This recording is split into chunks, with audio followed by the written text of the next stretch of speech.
Act Blue, popular Democrat fundraising uh, website group, is in turmoil. Got an article here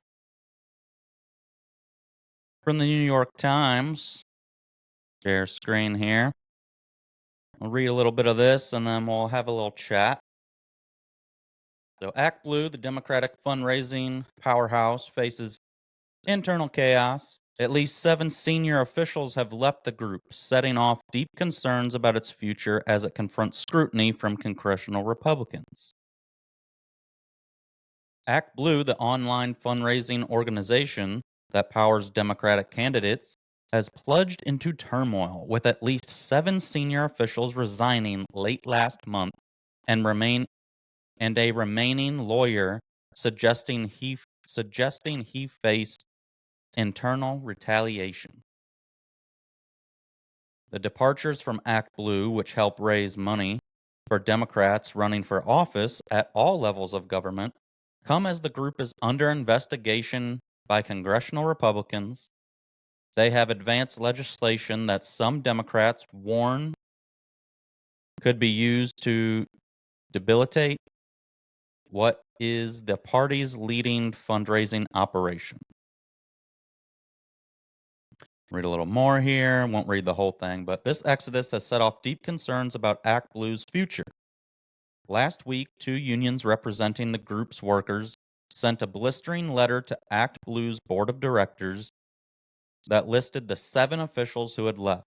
The letter described an alarming pattern of departures that was eroding our confidence in the stability of the organization. What prompted so many longtime Act Blue officials to leave is not clear. None of the former officials agreed to be interviewed on the record. Like many organizations, as we undergo some transition heading into the new election cycle, we are focused on ensuring we have a strong team in place, said Megan Hughes, an Act Blue spokeswoman. We greatly appreciate the contributions of our incredible team members and remain deeply committed to the success of our organization, our mission to enable grassroots supporters to make their voices heard. According to the letter from Act Blue unions, which has not been previously reported and was confirmed as authentic by 3 people briefed on its contents, the senior staff departures began on February 21st. That day, Act Blue's customer service and partnerships director, who had both worked at the group for more than a decade, left, according to the union's letter. Da da da da da da da. Let's see. Act Blue's departing vice president for customer service, 14 plus years. I'm just going to skim through the rest of this and then give my kind of take.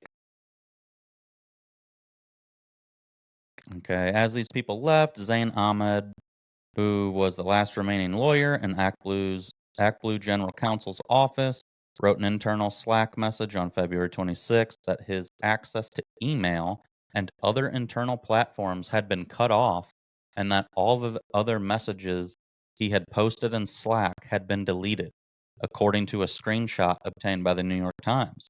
Mr. Ahmed is now on leave from Act Blue, according to a person briefed on the group staffing. So they're cleaning house, or they're worried with all the Doge cuts that are happening. It's being reported that $375 billion slush fund was froze that was run by Democrat John Podesta. And Act Blue was already under scrutiny during the election by James O'Keefe doing some undercover reporting. Basically, there was a bunch of Act Blue donations during the over the past couple years. When he went to the addresses of the people that apparently the donations were coming from, because sometimes it was like 10 plus small amount donations in a day, but it added up over the year to like hundreds of thousands of dollars. And when these elderly people that were asked by James O'Keefe and his undercover personnel they said, "No, there's no way. Like, I wouldn't be able to afford that much. I was not making those donations." So they were already doing some scandalous shit during the election cycle, and that would make sense why maybe a bunch of them are either quitting or being just cut off and terminated. And after Doge started all this stuff, there is a lot of houses going up for sale in DC. There were increased Google searches for like criminal lawyers.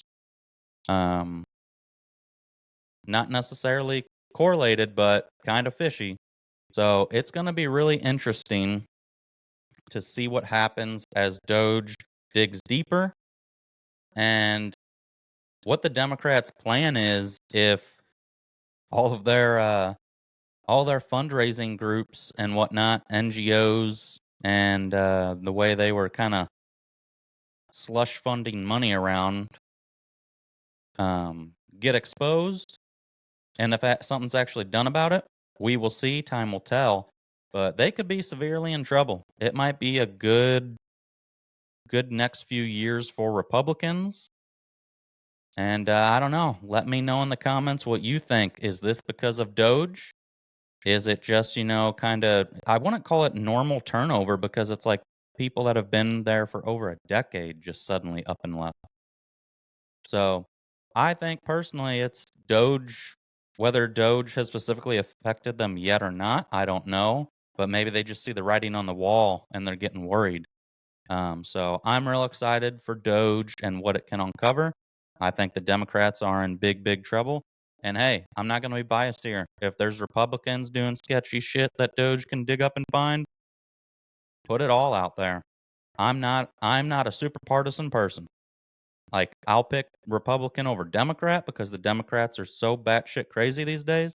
But I have a lot of libertarian leanings, even some liberal leanings, maybe an old classical liberal sense. But the liberal left and Democrats are no longer anywhere near center. They're so far left that I mean, all of us are called far right if you have any types of views and agree with the stuff that I'm talking about on this channel. They're going to be calling you far right. So we're going to end this one here. And make sure you like, follow, subscribe. Hopefully the lighting's good. I just realized I didn't turn my light on, but I am not going to refilm this. So the sun, I think, is good enough right now that it should be good. But like, follow, subscribe at Trad West Podcast on all channels. Till next time, Trad West Podcast